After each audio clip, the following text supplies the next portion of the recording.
Good evening all of you. আজকে একটা Friday ছুটির দিন, তারপরে আপনারা টাইমলি ক্লাসে জয়েন করেছেন, এই কারণে আপনাদেরকে অসংখ্য ধন্যবাদ।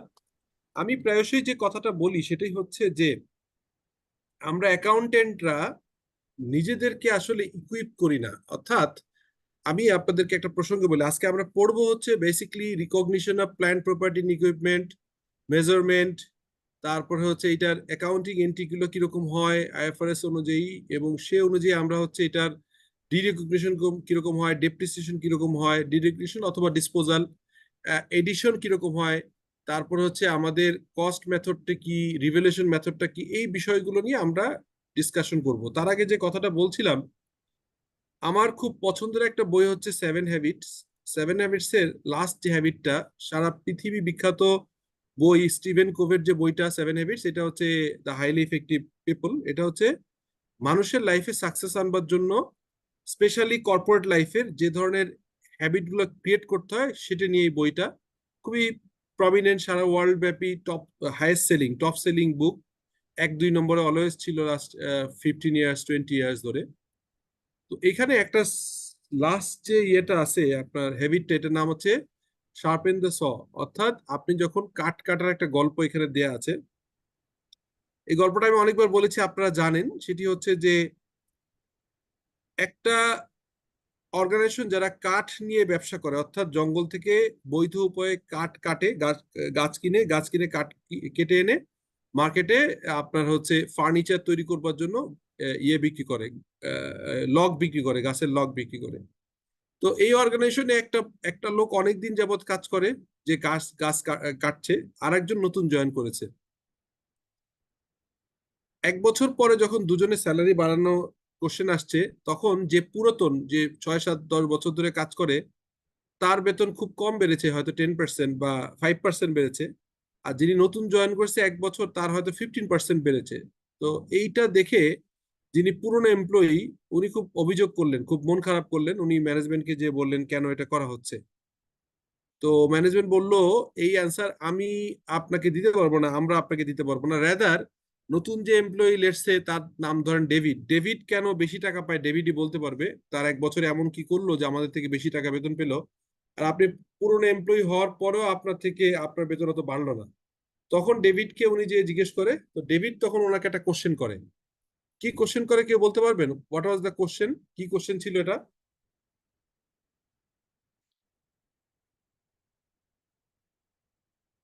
স্যার, আমার যেটা মনে হচ্ছে আমার এক্সপিরিয়েন্স থেকে একটা ডিফারেন্স থাকতে পারে হার্ড ওয়ার্ক এবং স্মার্ট ওয়ার্ক, এই দুইটার মধ্যে।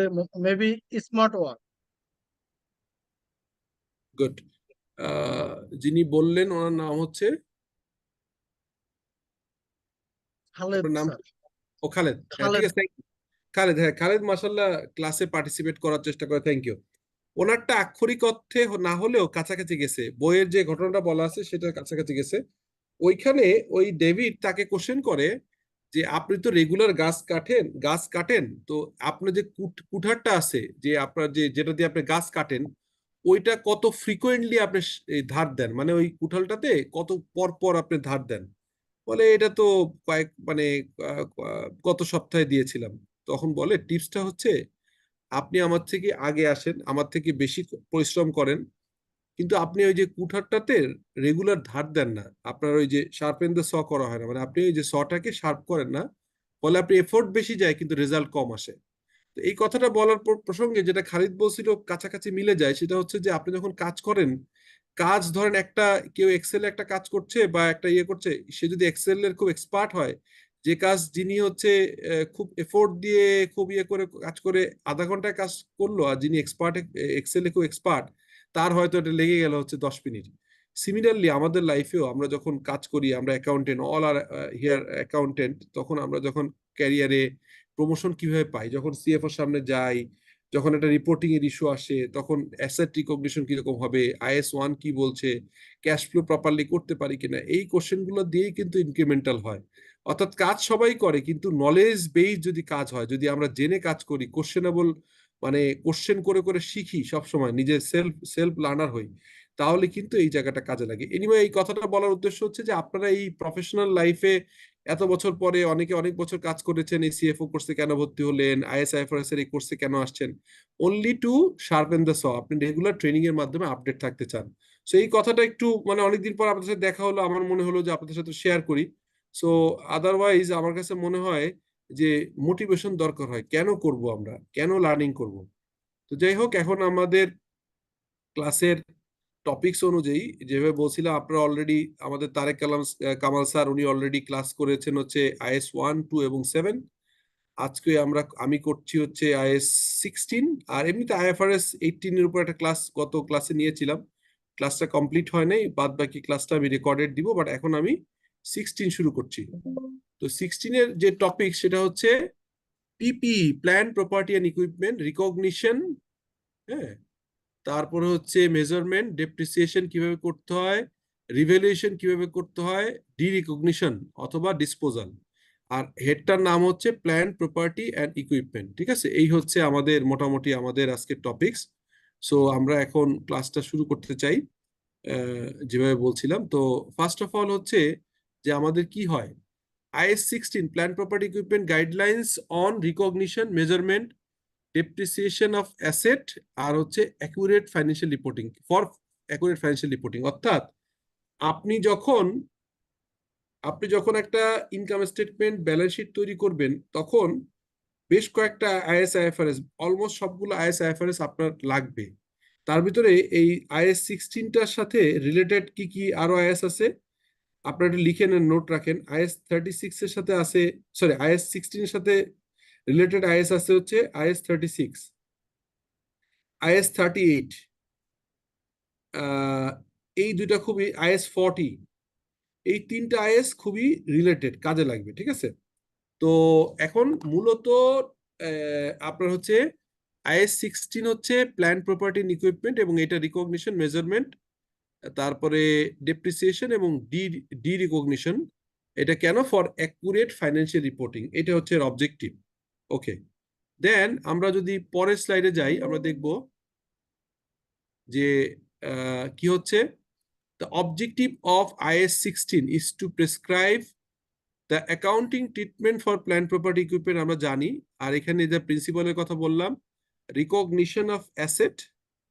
আচ্ছা, রিকগনিশন কথাটা অর্থ কি বলেন তো? কেউ বলতে পারবেন যে রিকগনিশনটা কি? স্যার, রিকগনিশনটা হলো একটা সম্পত্তির মূল্য, যেটা মানে কি বলে এটাকে, মানে যেটা আইএফআরএস ইয়ে করে আর কি, অ্যালাউ করে আর কি। স্যার আমি বলতে চাই, জি বলেন প্লিজ। রিকগনিশন হলো বুকে রেকর্ড করা। উম, আহ, ঠিকই আছে, আপনারা কাছাকাছি যাচ্ছেন সবাই, বাট বিষয়টা এরকম, আমি একটা সিম্পল এক্সাম্পল দিই, আমরা এক্সাম্পল দিয়ে বুঝলে সুবিধা হয়, ডেফিনেশনটা এক্সাম্পল দিলে ভালো হয়। এটা হচ্ছে, ধরেন আমরা একটা ব্যবসা করতে চাই। ঠিক আছে, ব্যবসাটা কি? ব্যবসাটা হচ্ছে এরকম যে আমরা আমাদের একটা শোরুম করব, সেই শোরুমে আমরা কিছু অফিস ফার্নিচার বিক্রি করব। ঠিক আছে, অফিস ফার্নিচার বিক্রি করব, যেখানে চেয়ার, টেবিল, ক্যাবিনেট, এগুলো বেশ কিছু শোপিস থাকবে, এগুলো আমরা অফিসের শোপিসও বিক্রি করব, ফার্নিচার বিক্রি করব। এখন এখানে আমরা আমাদের শোরুম সাজানোর জন্য, শোরুমের কাস্টমার বসার জন্য একটা সোফা কিনলাম, এক সেট সোফা কিনলাম।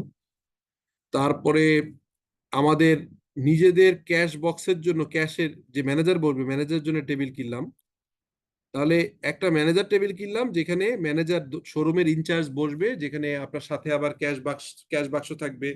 আর দোকানের কাস্টমাররা এসে কথাবার্তা বলার সময় সোফায় বসবে, এই সোফাটাও কিনলাম, এটা কিনলাম।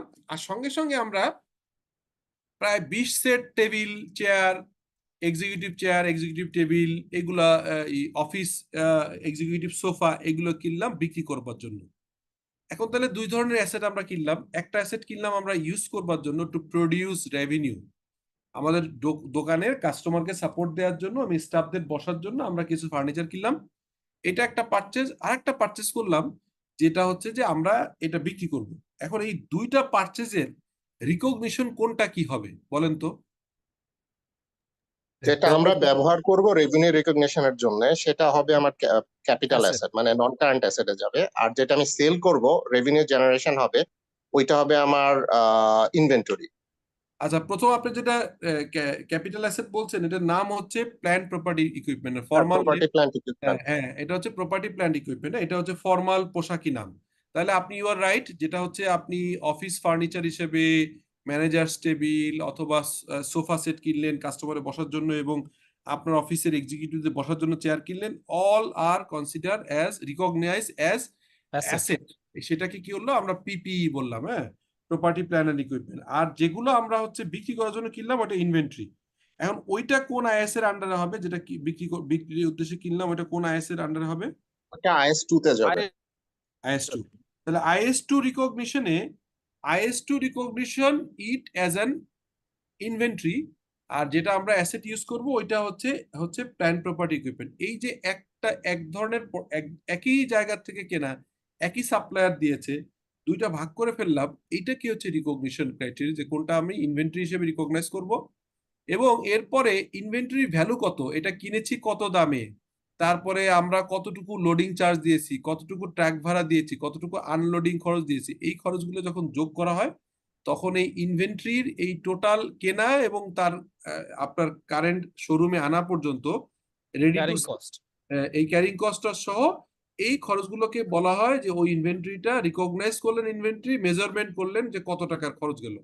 একইভাবে যখন আপনি একটা অ্যাসেট কিনলেন পিপিইর আন্ডারে, সেটা কেনার খরচ প্লাস এটা আনার জন্য প্লাস এখানে ইরেকশন বা কমিশন, যেটাকে বলা হচ্ছে ইনস্টলেশন। অনেক সময় আছে ফার্নিচার গুলো হচ্ছে খোলা খোলা পার্টে আসে, এগুলোকে নাট বোল্ট স্ক্রু দিয়ে বিভিন্ন দিয়ে আটকাইতে হয়, সেটারও অনেক সময় খরচ হয়। এই খরচগুলো, হ্যাঁ, ইনস্টলেশন, এই খরচগুলোকে আমরা বলবো হচ্ছে আপনার ইনস্টলেশন খরচ। এই টোটাল খরচটা যখন হিসাব করে পিপির একটা হেড আসবে, আমরা লিখবো হচ্ছে PPE plant property equipment furniture debit, আর হচ্ছে ব্যাংক অথবা ক্যাশ ক্রেডিট। এই এই যে এন্ট্রিটা দিলাম এটাকে বলে মেজারমেন্ট, ঠিক আছে? তাহলে আমরা রিকগনিশন মেজারমেন্ট বুঝে ফেললাম। এরপরে যে ফার্নিচার গুলো আমরা শোরুমে ইউজ করছি, এটা একটা লাইফ টাইম হতে পারে 10 বছর অথবা 5 বছর অথবা 3 বছর, হ্যাঁ, অথবা 15 বছর। এই যে লাইফ টাইমের ভিতরে অ্যাসেটটাকে আমরা প্রতি বছর একটা ডেপ্রিসিয়েশন চার্জ করব, এই ডেপ্রিসিয়েশনটা হচ্ছে আর একটা আইটেম। এবং এটা গেল হচ্ছে ডেপ্রিসিয়েশন শিখলাম। আর এরপরে এই অ্যাসেট গুলো ইম্পায়ারমেন্ট একটা ঘটনা আছে, এটা IS36 মেইনলি পড়ানো হবে, এখানে আমি ইম্পায়ারমেন্ট সম্পর্কে একটা আইডিয়া দিয়ে দেবো একটু পরে। তাহলে আমরা IS16 এর কন্টেন্টটা পুরোটা বুঝতে পেরেছি। এখন কোশ্চেন হচ্ছে, এই যে আপনার ফার্নিচার গুলো কিনলেন, এটা লাইফ টাইম ধরেন 10 বছর, তো 10 বছরে টোটাল ফার্নিচার কিনলেন 3 লাখ টাকা, আর বললেন যেটা 10 বছর চলবে, আর এটার স্ক্র্যাপ ভ্যালু অর্থাৎ বছর শেষে কোনো বিক্রি ভ্যালু পাওয়া যাবে না, মানে 10 বছর পরে এটা জিরো হয়ে যাবে, এটা কাটার কোনো কাজে লাগবে না। তাই যদি হয়, এই 3 লাখ টাকা যদি হয় ভ্যালু, যেটাকে ডেপ্রিসিয়েবল ভ্যালু বলছি, আর 10 বছর লাইফ টাইম হয়, আর মেথড যদি হয় ডেপ্রিসিয়েশন স্ট্রেট লাইন, তাহলে পার ইয়ারে ডেপ্রিসিয়েশন কত হবে? 30,000। 30,000। তাহলে এই অ্যাকাউন্টিং এন্ট্রিটা কি হবে? Depreciation debit, accumulated depreciation credit. Okay, তাহলে ডেপ্রিসিয়েশনটা যাবে কোথায়? চার্ট অফ অ্যাকাউন্টস অনুযায়ী এটা কি, মানে চার্ট অফ অ্যাকাউন্টস বা নেচার অফ অ্যাকাউন্টিং অনুযায়ী এটা কি এই বা ইনকাম স্টেটমেন্ট। Income statement. এটা হচ্ছে এটা আসলে রেভিনিউ রাইট, এটা ইনকাম হচ্ছে স্টেটমেন্টে যাবে, এটা ইনকাম স্টেটমেন্টে এটা যাবে। আর অ্যাকুমুলেটেড ডেপ্রিসিয়েশন যাবে কোথায়? লাইবিলিটি। ব্যালেন্স শিটে। লায়াবিলিটি, ব্যালেন্স শিটে। আচ্ছা, কেউ বলছেন যে অ্যাকুমুলেটেড ডেপ্রিসিয়েশন লায়াবিলিটি, কেউ বলছেন ব্যালেন্স শিটে। এই অ্যাকুমুলেটেড ডেপ্রিসিয়েশন এটা কি নেচারে? যেমন ডেপ্রিসিয়েশন বুঝলাম এটা হচ্ছে এক ধরনের অ্যালোকেশন অফ এক্সপেন্ডিচার, এটা একটা কস্ট গেল। যেমন ইনভেন্টরি কিনলেন, ইনভেন্টরি আসলে কারেন্ট অ্যাসেট, আর যখন চার্জ করেন সিওজিএস তখন হচ্ছে কস্ট হয়ে যায়। আপনি যখন কাউকে স্যালারি দেন, এটা হচ্ছে রেভিনিউ ন্যাচারাল এক্সপেন্ডিচার, ঠিক আছে? এটা প্রতি মাসে একটা পিরিয়ডিক কস্ট যায়। কিন্তু এই যে টার্মটা উনি বললো অ্যাকুমুলেটেড ডেপ্রিসিয়েশন, এইটার কোন ক্যাটাগরিতে পড়বে? কেউ এটা দুইজন কন্ট্রা অ্যাসেট, এটা এটা কন্ট্রা অ্যাসেট। রাইট। একজন বলছিল লায়াবিলিটি না, এটা দেখা যায় লায়াবিলিটির মতো, কারণ অ্যাসেটের এগেনস্টে তো। কন্ট্রা অ্যাসেটের সংখ্যা হচ্ছে যেটা অ্যাসেটের এগেনস্টে একটা প্রভিশন করে রাখা হয়, এটাকে বলে কন্ট্রা অ্যাসেট। অর্থাৎ আমরা ব্যালেন্স শিট যখন প্রেজেন্ট করি তখন লিখি হচ্ছে প্ল্যান্ট প্রপার্টি এন্ড ইকুইপমেন্ট সামনে একটা অ্যামাউন্ট লিখি, ধরেন 10 লাখ টাকা, বা এখানে 3 লাখ টাকা যদি ধরি, 3 লাখ লেস অ্যাকুমুলেটেড ডেপ্রিসিয়েশন হচ্ছে ধরেন প্রথম বছর শেষে 30,000, তাহলে আমরা পাই হচ্ছে বুক ভ্যালু হচ্ছে 2,70,000। এই প্রেজেন্টেশনটা হয় হচ্ছে ব্যালেন্স শিটে। Is it clear to all of you? বোঝা গেছে? জি স্যার, জি স্যার। ওকে ওকে, তাহলে তো বুঝতে পারছেন। তো এটার নেচারটা হচ্ছে কন্ট্রাস্টেড, যিনি কন্ট্রাস্টেড বলছে হি ইজ অ্যাবসলিউটলি রাইট। হ্যাঁ, এটা অনেকেই মানে কনফিউশন থাকে, আজকের পর থেকে আর কনফিউশন থাকবেন না। দু একজন বলছিলেন লাইবিলিটি, এটা লাইবিলিটি না, এটা হচ্ছে কন্ট্রা অ্যাসেট, রিয়েল সেন্স। হ্যাঁ, মানে অ্যাসেটের এগেনস্ট এটা কন্ট্রা অ্যাসেট। আচ্ছা, এরপরে দেখেন IAS 16 applies to the accounting property plant and equipment except where another standard requires or permit differing accounting treatment. মানে কোনো কোনো জায়গায় হচ্ছে ডিফারেন্ট হতে পারে। কিরকম? এটা হচ্ছে asset classified as held for sale according to the IFRS 15। হচ্ছে যখন আপনি কোনো ব্যবসা বন্ধ করার কোনো সম্ভাবনা থাকবে, কোনো ব্যবসা অথবা ব্যবসার কোনো ইউনিট বন্ধ করার যখন কোনো সম্ভাবনা থাকবে, তখন এই ওই ব্যবসার অ্যাসেট গুলোকে প্ল্যান্ট প্রপার্টি ইকুইপমেন্ট IAS 16 আন্ডারে না রেখে আরেকটা অ্যাসেটের আন্ডার আরেকটা IFRS এর আন্ডারে অ্যাসেট গুলো নিয়ে যেতে হবে। সেই IFRS টার নাম হচ্ছে IFRS 5।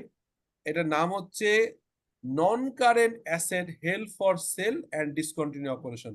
তাহলে কথাটা কি বললাম? বললাম হচ্ছে এমন যে প্ল্যান্ট প্রপার্টি ইকুইপমেন্টের আন্ডারে সমস্ত অপারেটিং অ্যাসেট চলে আসবে, কিন্তু একটা অ্যাসেট বা একটা গ্রুপ অফ অ্যাসেট এটা ভিন্নভাবে ক্লাসিফিকেশন হবে যদি এমন হয় যে আমি এই শোরুমটা আপাতত করোনার কারণে এখন আমি অনলাইনে শোরুমের ফার্নিচার সেল করছি, ফিজিক্যাল দোকান রাখবো না, এটা আমি ডিসপোজ করে ফেলবো, এটা যদি আমার ডিসিশন হয়, তখন এই শোরুমে যত ফার্নিচার ছিল, chair table sofa set, executive chair, ম্যানেজারের টেবিল, এগুলোকে আর তখন আমি প্ল্যান্ট প্রপার্টি ইকুইপমেন্ট পিপির আন্ডারে IAS 16 থেকে সরিয়ে ফেলে ডেপ্রিসিয়েশন আর হবে না, ডেপ্রিসিয়েশন সিজ করে নতুন একটা IFRS এর আন্ডারে নিয়ে যাব। সেই IFRS হচ্ছে IFRS 5। এটার উপর আলাদা ক্লাস হবে, এটুকুই বলে রাখলাম। এটা কি বোঝা গেল কথাটা? জি স্যার। Okay fine. স্যার। তাহলে আমি কিন্তু ছোট ছোট করে অনেক কিছু একবারে বলে দিচ্ছি, বাট প্রত্যেকটা পয়েন্ট ইম্পর্টেন্ট। এটা আপনি পরীক্ষার জন্য ইম্পর্টেন্ট, রিয়েল লাইফে কাজের জন্য ইম্পর্টেন্ট, এবং ইন্টারভিউর জন্য আপনাকে জিজ্ঞেস করে ফেলবে। বলেন। জি, কেউ কিছু বলতে চাচ্ছিলেন?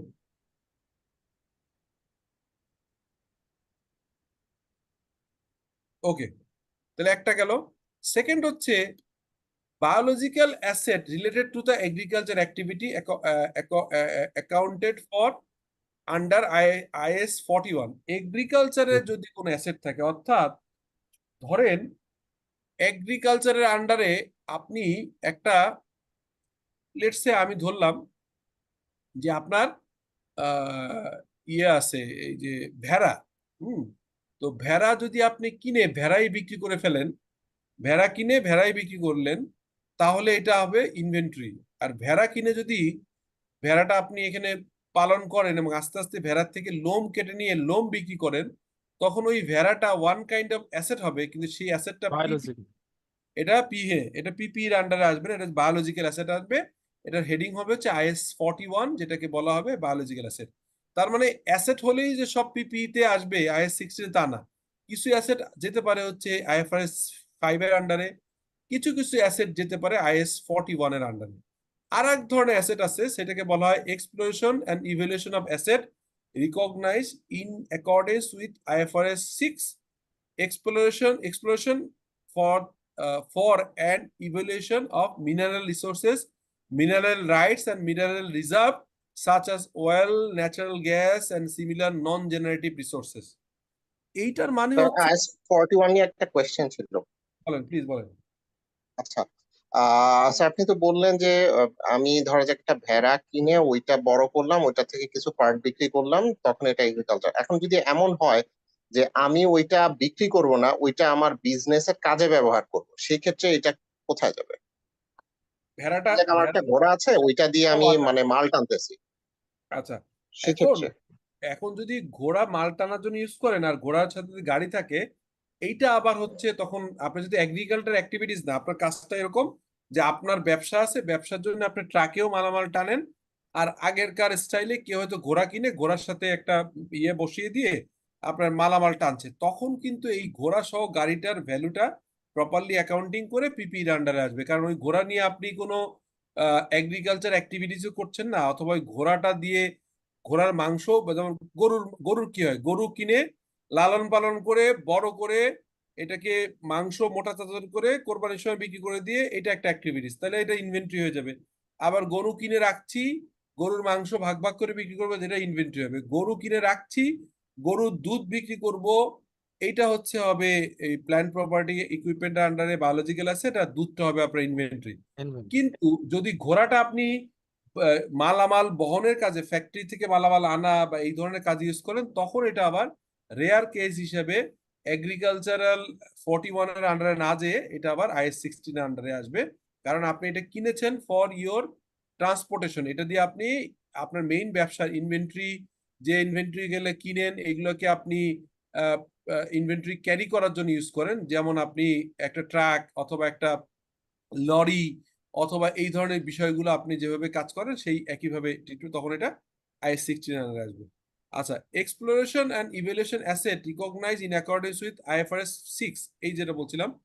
IFRS 6 টার এক্সাম্পল কেউ দিতে পারবেন? আমি তো অলরেডি এটা পড়লাম একবার, বলেন তো কি কোনটার ক্ষেত্রে এই অ্যাসেটটা হবে কিরকম, দেখি have you any idea or not? এই খনিজ স্যার মাইনিং, হ্যাঁ, এটা কোল আমি ইন্ডাস্ট্রি। জি জি আমি বলি, আমি এক সময় আমি হচ্ছে যে অনেক বছর আগে, আজ থেকে 20 বছর আগে অডিট করতে যে কেয়ান এনার্জি নামে একটা কোম্পানিতে, ওটা কেয়ার এনার্জি পরে মানে ইউনিকল, যেটাকে আগে ছিল হচ্ছে কি যেন নাম ছিল, ওটার নাম পরে হয়ে গেছে শেভরন, শেভরনের নাম হয়ে গেছে ইউনিকল, আর কেয়ার এনার্জি অন্য একটা কোম্পানি নিয়ে নিয়েছে। এদের কাজটা হচ্ছে এই ধরনের কোম্পানিগুলো, তারা হচ্ছে গ্যাস এক্সপ্লোরেশন করে। অর্থাৎ অনেক সময় যেটা হয়, কোনো একটা জমিতে, সেই জমিতে হচ্ছে আপনার জমির নিচে তেল থাকতে পারে, গ্যাস থাকতে পারে, কয়লা থাকতে পারে, আদার রিজেনারেটিভ অ্যাসেট থাকতে পারে, রিসোর্স থাকতে পারে। তখন যদি আপনি ওই জায়গা সহ ওইটা যদি আপনি কিনেন, তখন ওই ল্যান্ডটা আপনার নর্মাল ল্যান্ডে আপনার ভিতরে আসে হচ্ছে প্ল্যান্ট প্রপার্টি ইকুইপমেন্টের ভিতরে। কারণ এই 16 আন্ডারে ল্যান্ড, বিল্ডিং, ইকুইপমেন্ট, মেশিনস এগুলো আসে IS 16 আন্ডারে। কিন্তু এইটা ল্যান্ড কিনলেন, এই ল্যান্ডটা আসলে IS 16 আন্ডারে আসবে না, যেহেতু এই ল্যান্ডের ভিতরে লুকিয়ে থাকা বা ল্যান্ডের নিচের যত রকম রিজেনারেটিভ রিসোর্সেস আছে, অ্যাসেট আছে, এগুলো করে তুলে আপনি বিক্রি করবেন। সেই কারণে ওই ল্যান্ডটাকে অন্য অন্য ল্যান্ডের মতো, আপনার ফ্যাক্টরি ল্যান্ডের মতো IS 16 আন্ডারে চলবে না। ফ্যাক্টরি ল্যান্ড IS 16 থাকবে, কিন্তু যদি এক্সপ্লোরেশন বা আপনার যদি কোনো রকম গ্যাস তেলের জন্য অনুসন্ধানের জন্য কোনো ল্যান্ড কিনেন অথবা লিজ নেন, সেই সেই পারচেজ অথবা লিজ, এই অ্যাসেটটা আসলে IS 16 না যে যাবে হচ্ছে IFRS 6 এ। এক্সেপশন গুলো আলাপ করলাম, ডিসকাশন করলাম, আপনারা দেখলেন। আর এটা কাজ করে না কেন? হ্যাঁ, আচ্ছা, তারপরে এখন একটা জিনিস দেখেন, সেটা হচ্ছে অলরেডি আমি এটা আলাপ করেছি।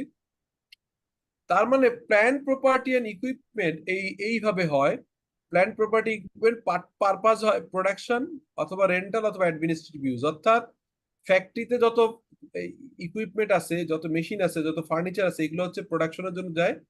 রেন্টাল মানে হচ্ছে আপনার আপনার ফ্যাক্টরি বা আপনার হেড অফিসে আপনি 3টা ফ্লোর কিনেছেন, 2টা ফ্লোর আপনার হেড অফিসের জন্য ইউজ করছেন ফর অ্যাডমিনিস্ট্রেটিভ ইউজ, এটাও প্ল্যান্ট প্রপার্টি ইকুইপমেন্টের আন্ডারে আসবে। আর ওর থেকে ধরেন হাফ ফ্লোর বা একটা ফ্লোর অথবা 5,000 স্কোয়ার ফিট আপনি মনে করলেন যে এখন লাগছে না, এটা কাউকে সাবলেট দিয়ে দিলেন, এরকম রেন্টাল যদি হয় বা এরকম রেন্টাল অ্যামাউন্ট, সেটাও কিন্তু প্ল্যান্ট প্রপার্টি ইকুইপমেন্টের আন্ডারে আসবে।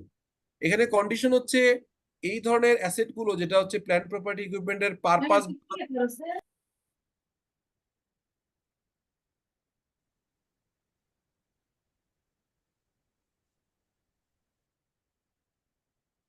পারপাস বললাম হচ্ছে প্রোডাকশন, রেন্টাল এন্ড অ্যাডমিন। আর এটা লাইফ টাইম হতে হবে মোর দ্যান 1 ইয়ার, 1 বছরের বেশি হতে হবে, আদারওয়াইজ 1 বছরের কম সময়ের জন্য এটা প্ল্যান্ট প্রপার্টি ইকুইপমেন্টের আন্ডারে আনা যায় না।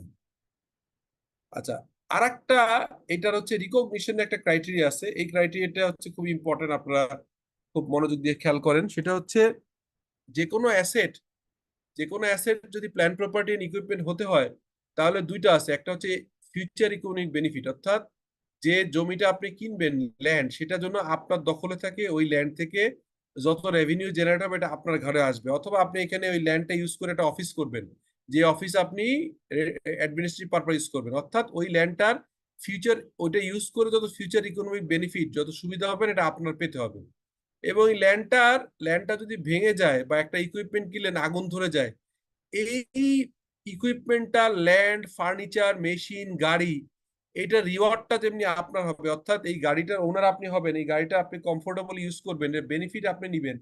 সঙ্গে সঙ্গে এই গাড়িটা যদি আগুন লেগে পুড়ে যায় এটা রিস্কটা আপনার ঘাড়ে, এটা ইন্স্যুরেন্স আপনি করবেন। তার মানে প্ল্যান্ড প্রপার্টি ইকুইপমেন্টের রিকগনিশন ক্রাইটেরিয়ার প্রথম হচ্ছে ফিউচার ইকোনমিক বেনিফিট, এর থেকে আপনি পাবেন।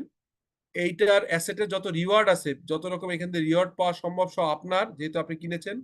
আর এই অ্যাসেটের অপারেটিং করতে যে যত রকম রিস্ক আসে, বন্যায় আগুন ডুবে গেল, সমুদ্রে ডুবে গেল, অথবা আগুন লেগে গেল, অথবা ভূমিকম্পে ভেঙে গেল, এই ধরনের অ্যাসেটের যত ক্ষতি হওয়ার সম্ভাবনা আছে, রিস্ক আছে, এই রিস্কটা আপনার ঘাড়ে থাকবে।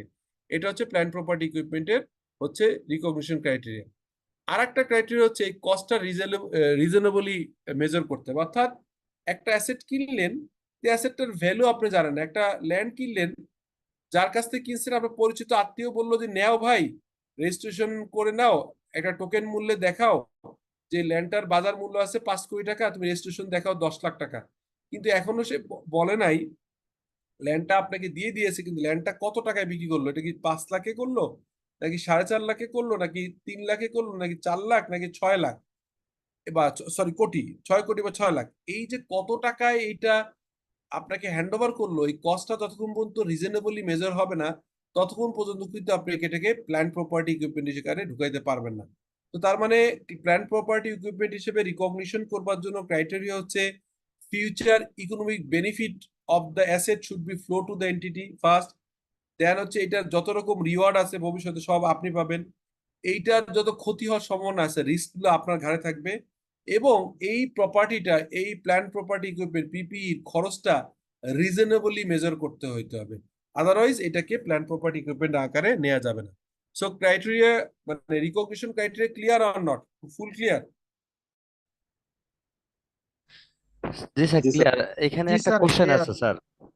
বলেন। স্যার কোশ্চেনটা হচ্ছে যে আমার ডকুমেন্টে হচ্ছে যে ল্যান্ডের ভ্যালু হচ্ছে যে সাপোজ ধরলাম 5 লাখ, বাট অরিজিনালি আমি এটা কিনছি 1 কোটি টাকা দিয়ে। হ্যাঁ, তাহলে এটাকে আমি কোন মূল্যটা শো করব, মানে ব্যালেন্স এটা মানে? আসলে হ্যাঁ, এটা হচ্ছে আসলে সমস্যা হচ্ছে এই ল্যান্ডের ক্ষেত্রে বাংলাদেশে এই প্রবলেমটা আছে। একটা ল্যান্ড কেনার সময় সাব রেজিস্ট্রি অফিসে যে ভ্যালুটা দেখানো, এটা মৌজা ভ্যালু দেখানো হয় সাধারণত। ধরেন প্রত্যেকটা জায়গায় সাব রেজিস্ট্রি অফিসে যেখানে রেজিস্ট্রেশন হয় এখানে একটা মৌজা ভ্যালু থাকে, এবং মৌজা value of any property is far less than, significantly less than the actual market price, fair market value. অতএব এই চ্যালেঞ্জটা সব জায়গায় হয়। আমরা যখন অ্যাপার্টমেন্ট কিনি বা বেচি তখন রিয়েল এস্টেট কোম্পানিগুলো গেইন ট্যাক্স কমানোর জন্য একটা প্রপার্টি, একটা অ্যাসেটের, একটা রিয়েল এস্টেটের ভ্যালু অথবা একটা ল্যান্ডের ভ্যালু যদি 5 কোটি টাকা হয়, এটা দেখা হচ্ছে 50 লাখ। তো ফলে অফিসিয়ালি আমাদের কিন্তু 50 লাখ টাকা প্লাস ডিউটি প্লাস রেজিস্ট্রেশন খরচ যোগ করে অ্যাসেট করার কথা। তো বাংলাদেশের কন্টেন্টে অনেক সময় অডিটর রাজি হয়ে বলে ঠিক আছে, মৌজা ভ্যালুর সাথে আসলে অ্যাকচুয়ালি আপনি ব্যাংকিং ট্রানজেকশনে কত টাকা দিয়েছেন ফর্মালি এটা দেখালে আপনি রিয়েল ভ্যালু যেটা পে করছেন ওটাও আপনি দেখাইতে পারেন। কিন্তু সেটা দেখাইলে চ্যালেঞ্জটা হচ্ছে ভবিষ্যতে এই আপনার ইনকাম ট্যাক্স অথরিটি অথবা হচ্ছে যে সাব রেজিস্ট্রি অফিস বা গভর্নমেন্ট রেগুলেটরি বডিগুলো ধরতে পারে, কারণ এই সাব রেজিস্ট্রি অফিসে কম ভ্যালু দেখানোর লজিকটা মৌজা ভ্যালু সবসময় খুব লোয়ার লেভেলে থাকে।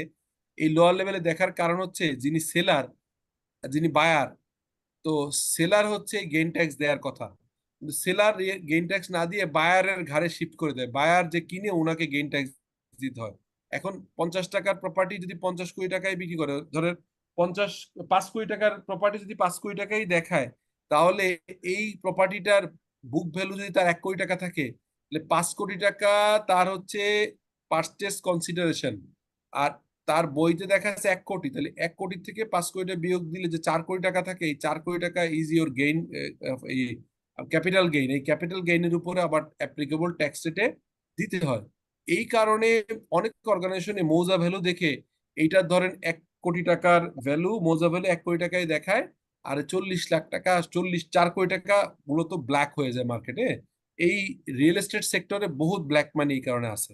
সো লজিক হচ্ছে আপনি যদি যে টাকা পেমেন্ট করেছেন ব্যাংকিং চ্যানেলে করলে আপনার রেজিস্ট্রি অফিসে যে মূল্যেই করা হোক না কেন আপনি ওই ভ্যালুতে করতে পারবেন। বোঝা গেল ভাই? আমার কথা হচ্ছে স্যার, আমি রিসেন্টলি হচ্ছে যে আমি সেম একটা কেস হয়েছে আর কি।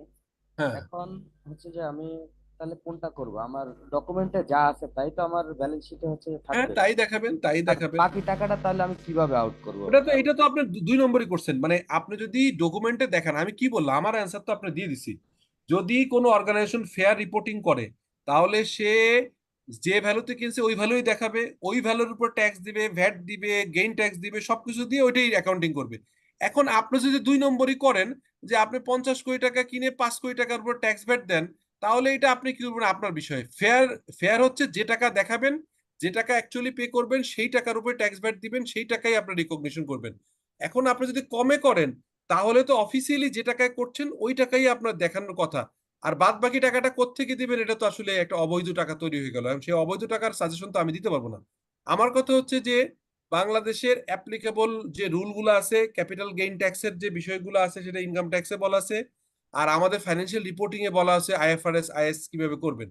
তো হিসাব অনুযায়ী আমার সাজেশন হচ্ছে যে কোনো সময় আন্ডার ভ্যালু দেখানো উচিত না। যে টাকায় আপনি কিনেছেন ওই টাকাই দেখাবেন এবং ওইটাই রেকর্ড করবেন। এখন যদি কোনো কারণে আপনার ম্যানেজমেন্ট বা আপনার ডিসিশন নেন যে আমি এই গেইন ট্যাক্সটা কমাবো, বায়ারের বা সেলারের ইস্যুতে এটা একটা আন্ডারস্ট্যান্ডিং করান, তাহলে যদি আপনি কম দেখান তাহলে তো যে টাকাটা আন্ডার টেবিলে দিচ্ছেন ওইটা আসলে পিওরলি আপনার ফাইন্যান্সিয়াল রিপোর্টিং আসবে না, কারণ ওই টাকা তো আন্ডার টেবিল হয়ে যাচ্ছে। তো ওইটা তো আসলে ওইটাকে বলা হয় আনডিসক্লোজ মানি, যেটাকে বলে অপ্রদর্শিত আয়। এই অপ্রদর্শিত আয় রিয়েল এস্টেট সেক্টর থেকে তৈরি হয় দেখেই প্রায়শই বাজারে দেখবেন এই অপ্রদর্শিত আয়কে আবার হালাল করবার জন্য গভর্নমেন্ট বলে যে 7%, 7.5% ট্যাক্স দিয়ে গেইন এই টাকাটা আপনি মেইন চ্যানেলে নিয়ে আসেন। তো আমার সাজেশন হচ্ছে যে যে টাকা পেমেন্ট করছেন ওই অনুযায়ী আপনি সমস্ত আপনার গেইন ট্যাক্স বা রেকর্ড রাখবেন, যা যা লাগে, stamp duty, registration fee, sub registry অফিসের যে 11-12% হচ্ছে রেজিস্ট্রেশন খরচ হয়, বা আরো একটু বেশি হতে পারে, 14-15% হতে পারে। যখন আপনি অ্যাকচুয়াল কস্ট দেখাবেন তখন ওইটার উপরে সাব রেজিস্ট্রেশন হবে। সো সাব রেজিস্ট্রির যে খরচ যা আছে সব হচ্ছে সহ যে টাকায় কিনেছেন ওইটার উপর দেখাটাই হচ্ছে সাজেস্টেবল। এর থেকে কমে যদি দেখান তাহলে সেটা আপনার ইস্যু, সেটা আসলে তো কোনো কোনো মানে অনুচিত কাজের সাজেশন তো আমি দিতে পারবো না ফর্মালি। ঠিক আছে, বুঝতে পারলেন ভাই? জি জি স্যার। আচ্ছা, স্যার আমার একটা বলেন কোশ্চেন ছিল, যদি এলাও বলেন। করেন। জি, জি। আহ, স্যার আমি ঢাকায় ইপিজেডে একটা কোম্পানিতে চাকরি করি।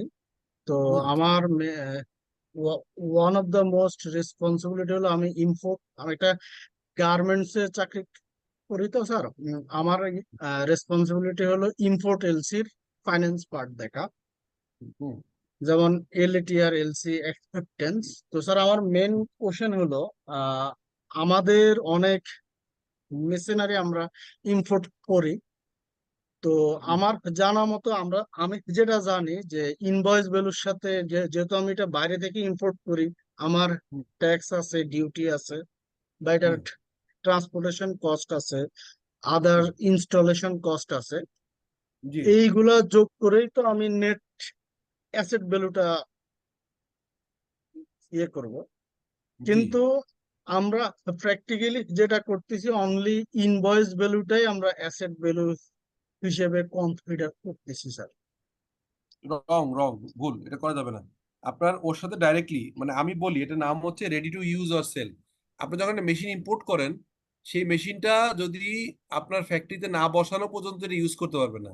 সো রেডি টু ইউজ হওয়ার আগ পর্যন্ত এটাকে সমস্ত খরচগুলো যোগ করতে হবে। অর্থাৎ আপনি একটা মেশিন কিনেছেন, তার এগেনস্টে আপনি ইন্স্যুরেন্সের পেমেন্ট করছেন, মেরিন ইন্স্যুরেন্স। রাইট, আপনার রাইট, এটার একটা ব্যাংকে মার্জিন রেখে একটা এলসি কমিশন দিছে, এলসি মার্জিনের উপর কস্টিং আসছে, এই right. LC commission, transportation, loading, unloading, CNF এর খরচ, আপনার ফ্যাক্টরিতে এসে ইরেকশন এন্ড কমিশন, এগুলো সব করে যখন রেডি টু ইউজ হবে ওই পর্যন্ত যত খরচ আছে সবগুলো খরচকে ক্যাপিটালাইজ করবেন, এটাই নিয়ম। যদি কেউ এটা ইনভয়েস ভ্যালু ধরে, এটা আগের কোশ্চেনের মতোই বলবো, এটা অনুচিত কাজ করে। অনুচিত কাজ করার সাজেশন আমি দিতে পারবো না, কারণ এটা ওইটাই হবে যেটা হচ্ছে সব খরচ যোগ করে রেডি টু ইউজ এর পরে, মানে ইউজ করার পরে আর কোনো খরচকে ক্যাপিটালাইজ করা যাবে না। ওকে, স্যার কিন্তু আরেকটা কথা হলো স্যার, এই ফিক্সড অ্যাসেট ইয়ে রেজিস্টারটা কিন্তু আমি মেনটেন করতে হয়। কিন্তু ফিক্সড স্যার অ্যাসেট আমি নামটা ঠিক নাই, ফিক্সড অ্যাসেটটা এখন উঠে গেছে অনেকে, এটা বলবেন plan property PPE. Fixed asset জি বলে আমি স্যার, কিছু নেই, কারেন্ট আর নন রাইট, কারেন্ট অ্যাসেট। মানে অ্যাসেটের ক্রাইটেরিয়া হবে হচ্ছে current asset, non current asset, fixed asset নাই। এটা বলবেন আপনি non current asset. Non current অ্যাসেটের আন্ডারে অনেকগুলো থাকতে পারে। নন কারেন্ট অ্যাসেটের আন্ডারে আরেকটা টার্ম আছে পিপি। হ্যাঁ বলেন এখন। এই রেঞ্জটা আপনাকে মেনটেন করতে হয়। জি স্যার, কিন্তু আমি এটা নিয়ে কথা বলছি অ্যাকচুয়ালি। আসলে আমার এখানে অর্গানামটা হলো আসলে অনেক বড়। হুম তো আসলে জাস্ট আমি আমার ইন ফিউচারের জিনিসটা, বা আমি আমার আগের প্রতিষ্ঠানেও সেম করতাম আমরা। ইনভয়েস ভ্যালুর সাথে আদার কস্ট গুলা যোগ করে দেন আমরা নেট নন কারেন্ট কারেন্ট অ্যাসেট ভ্যালুটা হুম ডিক্লেয়ার করতাম। একদম ঠিক আছে, আগেরটাই ঠিক আছে। এটা ভুল প্র্যাকটিস আছে। এটা যদি ওনারা বুঝতে না পারে তাহলে কোনো কনসালটেন্ট নিয়োগ করে বা কারোর সাথে কথা বলে বুঝাই দেন। অডিটর তো ধরার কথা, আপনি অডিটর যে না অডিট। স্যার, না না, আমাদের তো স্যার অফ দ্য রেকর্ড কথা আর কি বলতেছি, গার্মেন্টস ইন্ডাস্ট্রিতে কিন্তু স্যার অ্যাকাউন্টস হয় দুইটা, একটা হলো ট্যাক্স বেস আর একটা হলো ম্যানেজমেন্ট অ্যাকাউন্ট। এটা তো ঠিক না। যাই হোক, এটা যাই হোক, এটা তাহলে আপনাকে এটা ঠিক করতে হবে। মানে এখন এটা নিয়ে সাজেশন নেই। কেউ যদি ধরেন জেনে শুনে কোনো ভুল কাজ করে, সেটা তো আপনি বলতে পারেন ভুল, এর বাইরে কিছু করার নেই। বাট আপনি কোনটা রাইট তো বলে দিলাম। রাইট হচ্ছে যেটা আপনি অ্যাসেট কিনবেন, ওটা ইনভয়েস ভ্যালু বা ওটা যে বিল অফ এক্সচেঞ্জ ভ্যালু আসবে, যেটা আসবে ওইটার সাথে আপনি ডিউটি টিউটি সব অ্যাড করবেন, কাস্টম ডিউটি থাকলে অ্যাড করবেন, যা যা আছে যা আপনার যা আছে। হ্যাঁ, এটা এনে আপনার একদম ইলেকশন কমিশন পর্যন্ত এনে আপনারা করবেন, ঠিক আছে? ওকে, আচ্ছা, এবার আসেন। আরেকটা কোশ্চেন ছিল স্যার আমাদের। বলেন বলেন। হলো আমার যদি কোনো মানে অ্যাসেট অ্যাকুইজিশন করার ক্ষেত্রে কোনো লোন নিয়ে থাকি, ওটা ফাইন্যান্স কস্টটা কি আমরা কি অ্যাসেট হিসেবে রিকগনাইজ করবো না ওটা নিয়ে একটু স্যার যদি বলতেন। ওইটা ফাইন্যান্স কস্ট দুইটা ভাগে। যেটা হচ্ছে রেডি টু ইউজ, যে কথাটা বললাম, কন্ডিশনটা হচ্ছে যতদিন পর্যন্ত এটা ইউজ করবেন না ততদিন পর্যন্ত ইউজ করা, রেডি টু ইউজ অথবা ইউজের আগ পর্যন্ত, অর্থাৎ মেশিন কিনে আনলেন, কিনে এনে আপনি ইরেকশন হয়ে গেল, এই ইরেকশন হওয়ার পরে ফ্যাক্টরিতে বসে গেল, এরপরে আর কোনো ফাইন্যান্স কস্ট এখানে ক্যাপিটালাইজ করা যাবে না, ওই পর্যন্ত করা যাবে। একইভাবে একটা বিল্ডিং করা শুরু করলেন, বিল্ডিংটা একতলা করলেন, দুইতলা করতে করতে আপনার আটতলা বিল্ডিং, আটতলা ফিনিশ করে ফেললেন, আপনার এই আপনার এই ইয়ে হয়ে গেল, প্লাস্টার টাস্টার করে রং টং করে তালা চাবি লাগায় গেট লাগায় সব করে ফেললেন, এখন আপনি ইউজ করবেন। ইউজ করার আগ পর্যন্ত যত খরচ, রেডি টু ইউজ এর আগের পর্যন্ত যত খরচ, সেই খরচগুলোকে আপনার এটাকে বরোইং কস্টের 23 সেকশনে 23-তে আইএস এ বলা আছে যে রেডি টু ইউজ, এবং এটা আইএস 16-ও বলা আছে রেডি টু ইউজ আগ পর্যন্ত যত খরচ সেটাকে আপনি ক্যাপিটালাইজ করতে হবে মধ্যে অ্যাসেট। বাট এটা যখনই রেডি টু ইউজ হয়ে যাবে, যখন আপনি এটা ভাড়া অথবা বিক্রি অথবা ইউজ করবেন, এই পর থেকে আর কোনো ফাইন্যান্স কস্ট এটা ক্যাপিটালাইজ করা যাবে না, ঠিক আছে? বোঝা গেল? স্যার দ্যাট মিনস আমার অপারেশন যাওয়ার আগ পর্যন্ত যত কিছু হবে এটা জি আমি রিকগনাইজ করতে পারবো, অপারেশনে যাওয়ার পর থেকে ওইটা অপারেটিং কস্ট হিসেবে আমি জি ফাইন্যান্স কস্টটা নিয়ে করবো। জি জি জি ওকে ওকে। যাই হোক, আমরা আজকে অনেক কোশ্চেন এসে দেখে একটু স্লো আগাচ্ছে, অসুবিধা নেই। Recognition, the cost of an item of PP shall be recognise as an asset if the probable that future economic benefit associated with the item flow to the organisation. আমি already বলেছি the cost of the item can be measured relevant, এটা আগে দেখেছি। the recognition principle shall be applied to all cost of the at the time of they are incurred, both incurred initially to acquire or construct of an item of PP, অর্থাৎ আপনি কিনলেন, acquire করলেন অথবা construct করলেন, এটা সমস্ত খরচগুলো incurred subsequently after recognition to the organization place part of service it, মানে আপনি রিকগনিশন করবেন কোন পর্যন্ত, যতক্ষণ তো রেডি টু ইউজ হবে। রেডি টু ইউজের পরে যদি কোনো খরচ হয় তখন এটা হচ্ছে আপনাকে এটা সার্ভিস কস্ট হিসেবে চলে যাবে, ওপেক্সে চলে যাবে, একটু আগে যেটা বললাম। কিন্তু রেডি টু ইউজের আগ পর্যন্ত সমস্ত খরচগুলো ক্যাপেক্স হবে, অর্থাৎ ক্যাপিটাল এক্সপেন্ডিচার, অর্থাৎ অ্যাসেটের সাথে অ্যাড হবে, ক্যাপিটালাইজ হবে। আর এর পরে যখন এটাকে রেডি টু ইউজ হয়ে যাবে তখন এটার যত খরচ তখন ওপেক্সে চলে যাবে, অপারেটিং এক্সপেন্ডিচার। আচ্ছা, ইনিশিয়াল খরচ রিকগনিশনে দুইটা হয়, একটাকে ইনিশিয়াল রিকগনিশন বলে, একটা সাবসিকুয়েন্ট রিকগনিশন বলে। ইনিশিয়াল রিকগনিশন হচ্ছে some item of PP might be necessary to acquire for safe or environmental reason. অনেক সময় দেখা যায় যে আপনি একটা এই ইটিপি মেশিনারিজ কিনছে, ইটিপি মানে এয়ার এয়ার ইটিপি হচ্ছে কি বলে, ইফ্লুয়েন্ট ট্রিটমেন্ট প্ল্যান, এটিপি আছে এয়ার ট্রিটমেন্ট প্ল্যান, মানে আপনি নদীতে বা জলাশয়ে কেমিক্যাল যুক্ত আপনার হচ্ছে আপনার পানি ছাড়বেন না, এটাকে ট্রিটমেন্ট করে ফ্রেশ ওয়াটার ছাড়বেন। এই ধরনের মেশিনগুলো যদি হয় সেটাও কিন্তু পিপিইর আন্ডারে আসবে। তো সেটাই বলছে যে এনভায়রনমেন্টাল ইস্যুতে অনেক সময় দেখা যায় যে কিছু অ্যাসেট কিনতে হয় যেটা সরাসরি প্রোডাকশনে হেল্প না করলেও আপনাকে এইটা কাজ করে। Although they do not directly increase the future economic benefit, they might be inevitable to obtain future economic benefit and other asset, from other asset, and therefore should be recognized an asset. অর্থাৎ সরাসরি এটা মানে আপনার প্রোডাকশনে কাজে লাগছে না, কিন্তু এনভায়রনমেন্টাল রিকোয়ারমেন্ট অনুযায়ী আপনাকে করতে হচ্ছে, এটাকেও আপনি পিপি হিসেবে আনবেন।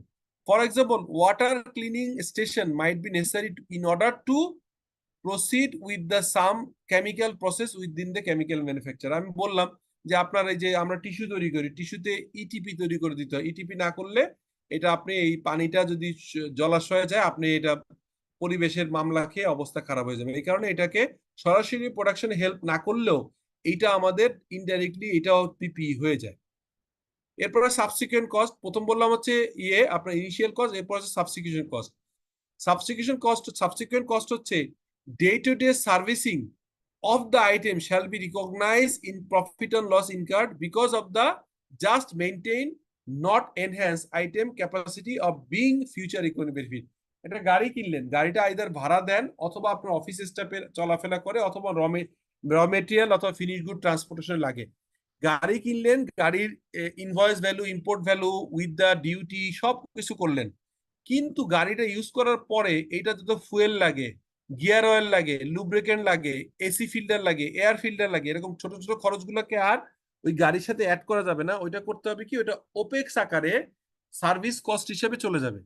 কিন্তু গাড়ির ইঞ্জিনের মতো বড় অ্যাসেট যদি চেঞ্জ হয়, তখন আবার ওই অ্যাসেটে হচ্ছে ক্যাপিটালাইজ করা যায়। অর্থাৎ কোন একটা অ্যাসেটের পরবর্তীকালে ওর রিলেটেড খরচগুলো ক্যাপেক্সে যাবে নাকি ওপেক্সে যাবে, ক্যাপেক্স মানে ক্যাপিটাল এক্সপেন্ডিচার, নাকি ওপেক্স মানে অপারেটিং এক্সপেন্ডিচার যাবে, এটা উপরে ডিপেন্ড করে ওই খরচগুলো আসলে সিগনিফিকেন্টলি হাই কিনা। হাই হইলে ওই অ্যাসেটের লাইফ টাইম বাড়াবে, অথবা যাত্রী সেবা বাড়াবে, অথবা কাস্টমারকে মোর ভালো জিনিস দিবে। এসি লাগাই দিলেন, আগে একটা বাস ছিল, আপনার স্টাফদের আনা নেওয়া হয় অফিসের শুরুতে, আপনার বাসায় বাসায় যে আপনার স্টাফদের তুলে আনে, অফিস শেষে চলে যায়। এটা আপনার গাড়ির খরচ ছিল 29 লাখ টাকায়, একটা সরি ধরেন 1 কোটি টাকা দিয়ে গাড়িটা কিনছেন, একটা বাস। পরবর্তীকালে আপনার এটা হচ্ছে যে এসি লাগাই দিলেন, ওই এসির খরচটা হচ্ছে ক্যাপাসিটি বিল্ড করে, সো এটা ক্যাপিটালাইজ হবে। কিন্তু গাড়ির এয়ার ফিল্টার, গাড়ির ছোটখাটো খরচগুলো এটা আপনার হচ্ছে হবে হচ্ছে ওপেক্স আকারে। However, some parts of the item of PPE may require replacement at regular interval.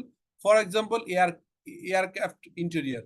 আমরা যে বিমানে চড়ি, আমরা যে প্লেনে চড়ি, বিভিন্ন প্লেন, এটার ভিতরে এয়ারক্রাফটের ইন্টেরিয়র গুলো বারবার চেঞ্জ করতে হয়, ঠিক আছে? এটাও আপনি হচ্ছে এরকম যদি বারবার করতে হয়, রিপিটিভ ন্যাচারের এক্সপেন্ডিচার হয়, রিকারিং ন্যাচারের এক্সপেন্ডিচার হয়, যেটা হচ্ছে এটাকে ওপেক্স ন্যাচার হবে, এটাকে ক্যাপিটালাইজ করা যাবে না, এটাকে ইনকাম স্টেটমেন্টে চলে যাবে অ্যাজ এ ওপেক্স। আর মেশিন ইঞ্জিন যদি লাগানো হয় বড় ধরনের খরচ, সেটা ক্যাপেক্সে অ্যাড হবে। In such a case, the entity de-recognize carrying amount of the older parts of the recognize as a cost of the new part carrying amount item. মানে আগেরটা যতটুকু, যদি নতুন কোনো পার্টস কেনা লাগে, নতুন পার্টস লাগায় ফেললেন, তো আগের পার্টসের পুরনো পার্টস যদি বিক্রি করে, ধরেন একটা নতুন পার্টস লাগালেন যার খরচ 10 টাকা, আর পুরনো পার্টসটা 2 টাকায় পুরনো ভাঙারি দোকানে বিক্রি করে দিলেন, নতুন করে এটার রিকগনিশন হবে হচ্ছে 10 টাকা থেকে 2 টাকা বাদ দিয়ে 8 টাকা ইজ ইওর কস্ট। এখন এই কস্টটা যদি হয় হচ্ছে রেগুলার ন্যাচারে, তাহলে ওপেক্সে যাবে, আর যদি ওই অ্যাসেটের লাইফ টাইম বাড়ায়, তাহলে চলে যাবে হচ্ছে আপনার ক্যাপেক্স। ক্যাপেক্স। জি, ক্লিয়ারলি বুঝছেন না? জি স্যার। ওকে, আচ্ছা, তাহলে যে কোনো অ্যাসেটের দুই ধরনের রিকগনিশন হয়, একটাকে বলা হয় সাবসিকুয়েন্ট কস্ট। সাবসিকুয়েন্ট কস্টের ক্ষেত্রেও হচ্ছে future economic benefit, risk reward আপনার থাকতে হবে, আর কস্ট রিলায়েবলি মেজার করতে হবে। এটা আপনার অ্যাসেট হবে কখন আর এক্সপেন্ডিচার হবে কখন? অ্যাসেট হবে তখন যখন মেজর ইনস্পেকশন, আমি বললাম যে নতুন করে আপনার ইঞ্জিন লাগাচ্ছেন, এসি লাগাচ্ছেন, এই ধরনের মেজর খরচ, রিপ্লেসমেন্ট অফ সার্টেন পার্টস, বড় পার্টস যদি হয়, আর হচ্ছে প্ল্যান্ড মডিফিকেশন আপগ্রেড, যদি গাড়ির সাইজ বাড়ানো হয়, মেশিনের ক্যাপাসিটি বাড়ানো হয়, বিল্ডিং এর এক্সপানশন হয়, বিল্ডিং করছিলেন 5 তলা, নতুন করে 1 তলা বাড়ালেন, এই ধরনের খরচগুলো অ্যাসেটে যাবে। আর ডে টু ডে চুনকাম করলেন, রং করলেন, গাড়ির এই যে দরজার রং করলেন, তালা চেঞ্জ করলেন, লক চেঞ্জ করলেন, এগুলো আর কি ডে টু ডে সার্ভিসিং খরচ আকারে আসবে। রিপ্লেসমেন্ট অফ স্মল পার্ট, অর্থাৎ যেগুলো বড় পার্ট এবং বড় মডিফিকেশন হবে, রিপ্লেসমেন্ট হবে, এটা অ্যাসেটে ক্যাপিটাল, ছোটগুলো হবে ওপেক্সে। ঠিক আছে, বোঝা গেল এটা? Yes, sir.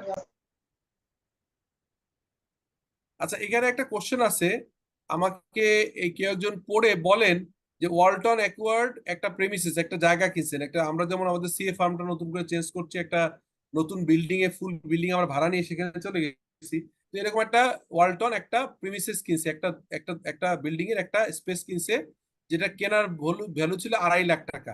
এটা 1 জানুয়ারি 2020 সালে কিনেছে। Walton paid following further cost during the 31 December 2000 সালের 31 ডিসেম্বর ভিতরে কস্ট অফ ইনিশিয়াল অ্যাডাপশন, অর্থাৎ এটা কেনার পিছনে কিছু মানে মডিফিকেশন খরচ লাগছে, ইরেকশন কমিশন লাগছে, legal cost relating to the purchase, এটা ওই লয়ারের ড্রাফটিং থেকে শুরু করে এটার কারণে 1200 টাকা লাগছে। মান্থলি ক্লিনিং কস্ট আছে হচ্ছে 9600। আর অফিস ফার্নিচার আলো কিছু এডিশনাল, এই ফার্নিচার, এই প্রেমিসেস, এই ল্যান্ডটা কেনা, এই স্পেসটা, এই বিল্ডিং এর স্পেস কিনলেন, যেটা আপনার রিয়েল এস্টেট কিনলেন, রিয়েল এস্টেট ছাড়াও আরো কিছু অফিস ফার্নিচার কিনলেন। এখন আপনার কাছে question, what amount should appear as the cost of the premises in the companies statement of financial position 31 December 2020? এর ভিতরে কোন কোন খরচগুলো আপনি অ্যাসেট আকারে ক্যাপিটালাইজ করবেন, এজ এ হচ্ছে নন কারেন্ট অ্যাসেটের আন্ডারে, পিপি এর আন্ডারে চলে যাবে, কোনটা? মান্থলি ক্লিনিং কন্ট্রাক্টটা শুধু থাকবে 9600টা ছাড়া বাকি সবগুলা যাবে। আচ্ছা, এখানে একটু টেকনিক্যাল ইস্যু আছে, সেটা হচ্ছে 9600 যাবে না, আর এইটাও যাবে, কিন্তু এটা আলাদা হেডে যাবে, এটা আলাদা হ্যাঁ, হুম, আলাদা স্যার head। মানে হবে হচ্ছে পারচেজ অফ জি দা স্যার, এটাই হবে। অফিস স্পেস, আর হচ্ছে অ্যাডাপশনের খরচ আর লিগ্যাল খরচ, আর ওইটা Legal আলাদা cost। head থাকবে, ওইটা আলাদা হেড, এটা তো এটা এর সাথে আসবে না, অফিস ফার্নিচার আলাদা। ঠিক আছে, এই হচ্ছে সলিউশন। ওকে, আপনারা জানেন, সিম্পল। আচ্ছা, এবার আসেন মোস্ট ইম্পর্টেন্ট, আইএস 16 এর সবচেয়ে ইম্পর্টেন্ট। এখানে দুইটা মেথড আছে, একটাকে বলা হয় সাবসিকুয়েন্ট মেজারমেন্টের ক্ষেত্রে an entity may choose to accounting model, একটাকে বলা হয় ফর ইজ ইকুইপমেন্ট হচ্ছে কস্ট মডেল আর রিভ্যালুয়েশন মডেল। কস্ট মডেলটা হচ্ছে যে দামে কিনবেন, ধরেন 10 লাখ টাকা একটা ইকুইপমেন্ট কিনছেন, 10 বছর লাইফ টাইম, 10 বছরে ডেপ্রিসিয়েশন করে দেবেন ভাগ করে করে। সরি, এটা হচ্ছে কস্ট মডেল, কখনো এটার বাজার দর দেখবেন না, এটা কস্ট মডেল বলে। একটা জমি কিনেছেন 5 বছর, 10 বছর, 15 বছর, 20 বছর আগে কিনেছেন, যে সময় কিনেছেন ওই সময়ের বাজারে যে টাকায় কিনেছেন তার সাথে রেজিস্ট্রেশন খরচ, ডেভেলপমেন্ট খরচ যোগ করে ল্যান্ড ডেভেলপমেন্ট করলেন। পরবর্তীকালে আর মার্কেটে কত টাকায় বিক্রি হচ্ছে এই রেফারেন্স খুঁজলেন না, এইটাকে বলা হয় কস্ট মডেল। আর যখনই আপনি যে কোনো অ্যাসেটের মার্কেটে কেমন দামে হচ্ছে, ফেয়ার ভ্যালু কত, দাম বাড়ছে কি কমছে, দাম বাড়লে রিভ্যালুয়েশন করে গেইন হবে, কমে গেলে ইম্পেয়ারমেন্ট হবে আইএস 36 অনুযায়ী, এইসব হিসাব কিতাব যখন করেন তখন এই মডেলটাকে বলা হয় রিভ্যালুয়েশন মডেল। অ্যান এন্টিটি, তাহলে কস্টের সংজ্ঞাটা হচ্ছে an entity shall carry an asset at its cost less accumulated depreciation and accumulated impairment, এটাকে বলা হচ্ছে কস্ট মডেল। আর রিভ্যালুয়েশন মডেল হচ্ছে an entity shall carry an asset at revalued amount is its fair value of the date of revaluation less any subsequent accumulated depreciation and subsequent accumulated impairment loss। অর্থাৎ আগেরটা ছিল হচ্ছে যে দামে কিনেছেন তার থেকে বছর টু বছর ইউজ করার কারণে প্রতি বছর যে ডেপ্রিসিয়েশন চার্জ করছেন, ইনকাম স্টেটমেন্টে ডেপ্রিসিয়েশন চলে গেছে, ব্যালেন্স শিট একটা হেড ক্রিয়েট হয়েছে কন্ট্রা অ্যাসেট আকারে, অ্যাকুমুলেটেড ডেপ্রিসিয়েশন। হঠাৎ করে আপনাকে আপনার ক্লায়েন্ট জিজ্ঞেস করলো যে এই যে এইটা আপনি হচ্ছে যে কত টাকায় কিনেছিলেন লেস সোফার অ্যাকুমুলেটেড ডেপ্রিসিয়েশন দিয়ে যে ভ্যালু পাবেন, এই ভ্যালুকে বলা হচ্ছে বুক ভ্যালু অথবা ক্যারিং ভ্যালু অথবা হচ্ছে ক্যারিং অ্যামাউন্ট। এইটার যে মেথডে রাখছেন এই মেথডটা হচ্ছে কস্ট মডেল। আর একটা মডেল হচ্ছে কিনছিলেন 10 লাখ টাকায়, এখন মার্কেটে এসে দেখলেন এটা ভ্যালু হয়েছে 17 লাখ টাকা, এই 17 লাখ টাকায় যখন নতুন করে রিকগনাইজ করলেন তখন ওই 10 লাখ থেকে 17 লাখের ভিতরে ডিফারেন্সের যে 7 লাখ টাকা, এই 7 লাখ টাকা হচ্ছে রিভ্যালুয়েশন রিজার্ভ হিসেবে আপনার ব্যালেন্স শিট হিট করবে এবং অ্যাসেটে ওই অ্যাসেট ভ্যালুটা ওই টাকাটা বেড়ে যাবে। এটা বোঝা গেল? কস্ট মডেল রিভ্যালুয়েশন মডেল বুঝছেন? জি স্যার। জি স্যার। একটা এক্সাম্পল দিলে বুঝতে পারবেন। এই এক্সাম্পলটা আমাকে কেউ একজন পরে পরে একটু হেল্প করেন তো। which one Yes. correct? মানে আমরা কি দুইটা ইউজ করতে পারবো না একটা ইউজ করতে পারবো? জি জি, ও যে কোনো একটা আপনি Okay. একটা অর্গানাইজেশনের ক্লাস অফ অ্যাসেট ধরেন, আপনি furniture, all furniture cost model, তাহলে কস্ট মডেল রাখতে হবে। আর অল ফার্নিচার যদি রিভ্যালুয়েশন মডেল Revaluation. যদি অল ল্যান্ড, যদি কস্ট মডেল রাখেন ল্যান্ড মডেল রাখবেন। অল ল্যান্ড যদি রিভ্যালুয়েশন রাখেন রিভ্যালুয়েশন। গাজীপুরের ল্যান্ড দাম ম্যানেজমেন্ট যদি বাড়তেছে, চায় যে মানে কোন একটা পার্টিকুলার পিরিয়ড শেষে অ্যাসেট ক্লাস অর্থাৎ অর্থাৎ হচ্ছে গাজীপুরের জায়গার দাম বাড়তেছে থেকে ওইটারে আপনি রিভ্যালুয়েশন মডেলে নিয়ে বাড়াইলেন। আর ধরেন দক্ষিণ মঞ্চের নদীতে ভাঙন বা সমুদ্রে ডুবে যাবে ভয় আছে, এই কারণে ওখানে ল্যান্ডের দাম কমতেছে, ওটা ইম্পায়ারমেন্ট করলেন না, ওটার ভ্যালু কমাইলেন না, এটা হবে না। যে কোনো class of asset, equipment, plant property ইকুইপমেন্টের ইকুইপমেন্ট এবং অফিস মেশিন, অফিস স্টেশনারিজ বা অফিস সাপ্লাইজ বা অফিস ইকুইপমেন্ট, এগুলো যদি হচ্ছে আপনার ক্যাপিটালাইজ করেন, ওইটা যেমনি আপনার সবগুলো অফিস ইকুইপমেন্ট, অফিস ফার্নিচার একবারে আপনাকে আইদার কস্ট মডেলে অথবা রিভ্যালুয়েশন মডেলে থাকতে হবে। তেমনি ভাবে land, plant property equipment under land গুলো যদি হয়, সেই ল্যান্ড গুলো, এটা কি আপনার পিপির ল্যান্ডের পার্টটা কি কস্ট মডেলে রাখবেন নাকি রিভ্যালুয়েশনে যাবে, দ্যাট ইজ ইওর চয়েস। ঠিক আছে, এভাবে হয়। এটা কেউ একজন পড়ে আমাকে বুঝাই দেন তো কি হয়েছে ঘটনা, বলেন তো কেউ একজন পড়েন কোশ্চেনটা পড়েন আর এটা বুঝা গেল কিনা প্লিজ। স্যার হুম, পিপিটা 50,000 টাকায় ক্রয় করা হলো, বা এটার নেট ভ্যালু হলো 50,000, হুম, এবং এটার লাইফ টাইম হলো 20 বছর। 3 হুম। বছর পরে অ্যাসেটটার দাম নির্ধারণ করা হলো 60,000 টাকা। হ্যাঁ, আর হ্যাঁ, তাহলে আমার যেটা হবে যে আমার 10,000 টাকা অ্যাসেট রিভ্যালুয়েশন হয়েছে। হুম, দ্যাট মিনস আমার অ্যাসেটের ভ্যালু বাড়ছে, আমার ডেপ্রিসিয়েশনটাও বাড়বে। আচ্ছা। এখন দেখেন, আমি যদি বলি যে অ্যাসেটটা কিনেছিলেন কত আগে বলেন, 20 3 বছর বছর আগে। আগে স্যার। 3 3 বছর বছর আগে। আগে। Sorry, না না, 3 বছর আগে কিনেছেন, জি, আর এটা লাইফ টাইম ছিল 20 বছর। তাহলে জি। 50,000 টাকার অ্যাসেট যদি স্ট্রেট লাইন হয়, 50,000 টাকাকে প্রতি বছর 20 দিয়ে ভাগ দেন, তাহলে এক বছরে কত পড়ে? 2,500 টাকার প্রতি মাস। তাহলে 3 বছর যদি হয়, তাহলে প্রথম 7,500। হ্যাঁ, প্রথম বছরের ডেপ্রিসিয়েশন ডেবিট 2,500, অ্যাকুমুলেট ডেপ্রিসিয়েশন হচ্ছে 2,500। পরের বছরের ডেপ্রিসিয়েশন ডেবিট, অ্যাকুমুলেট ডেপ্রিসিয়েশন 2,500। তার থার্ড ইয়ারের যে ডেপ্রিসিয়েশন ডেবিট 2,500, অ্যাকুমুলেট ডেপ্রিসিয়েশন 2,500। তাহলে 3 বছরের আড়াই আড়াই আড়াই যোগ করলে অ্যাকুমুলেট ডেপ্রিসিয়েশন থাকে 7,500, সরি 7,500। তাহলে বুক ভ্যালু কত? 50,000 বিয়োগ 7,500, তাহলে 42,500। 42,500 42,500 হচ্ছে আপনার এই এই হবে আপনার এটার বুক বছর ভ্যালু। পরে বলুন। এখন Ground দেখেন, value। এটা নতুন করে রিভ্যালু করে এটা ভ্যালু পেলেন 60,000। তাহলে এই 50 থেকে 60, অর্থাৎ ইনিশিয়াল কস্ট থেকে 60,000, এই দুইটার ডিফারেন্সের যে অ্যামাউন্টটা, এটা হবে অ্যাসেটের ভ্যালু বাড়া। আর এই 3 বছর ধরে যে অ্যাকুমুলেট ডেপ্রিসিয়েশন করে আসছিলেন, depreciation debit 2,500, accumulate depreciation 2,500 first year, second ইয়ারেও করছেন depreciation debit, accumulate depreciation credit 2,500, তৃতীয় বছরে depreciation debit, accumulate depreciation credit 2,500। এই তিনটা যোগ করে 7,500 হয়েছিল।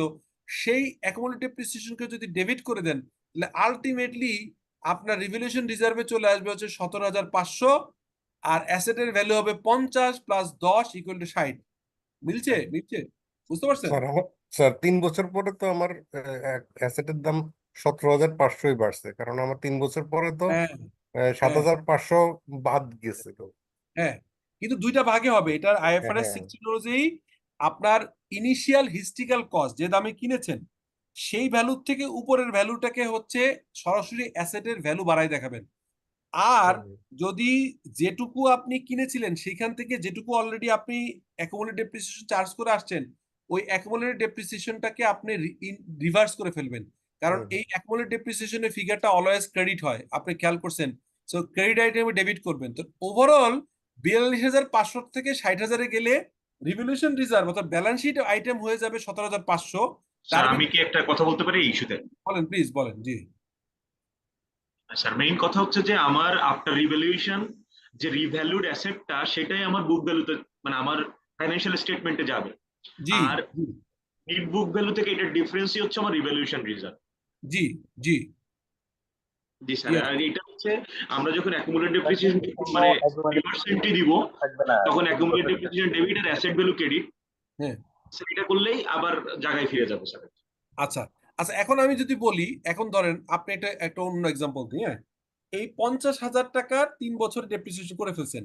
এখন নতুন করে রিভ্যালুড অ্যামাউন্ট যেটা এখানে লিখছিলাম 60,000, এটা না হয় যদি 48,000 হতো, তাহলে কি হতো বলেন তো? অ্যাকাউন্টিং এন্ট্রিটা কেউ একজন বলেন তো, আমি বুঝাইতে পারছি কিনা, কারণ আমি বুঝাইতে পারছি কিনা 1 মিনিট আমি দেখাচ্ছি। ওই জায়গায় যাই, আবার আমি এটা বুঝাচ্ছি, জাস্ট মিনিট।